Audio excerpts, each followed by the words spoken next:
Hello, good morning. कशा आहात सर्व?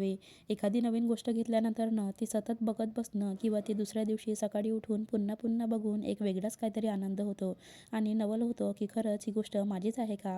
तसंच काहीतरी आम्ही आज फील करत होतो आमच्या या गाडीला बघून. तुमच्यासोबत पण असं कधी होतं का?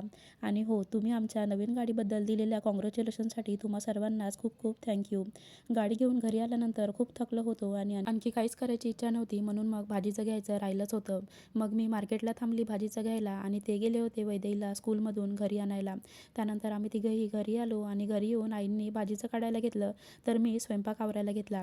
आज त्यांना सोयाबीनची भाजी खायची होती, म्हणून मग मी त्यांच्यासाठी ती भाजी केली आणि आज मला सोमवारचा फास्ट होता, म्हणून साईडला माझ्यासाठी इकडे साबुदाणा खिचडीही बनवून घेतली.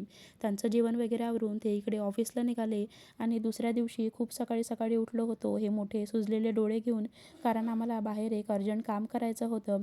ते करून घरी आलो आणि आज खूप दिवसानंतर इकडे इव्हिनिंगला आम्ही आलो होतो पाणीपुरी खायला आणि या हिवाळ्याच्या थंडीमध्ये गरमागरम पाणीपुरी खायची वेगळीच काहीतरी मजा आहे.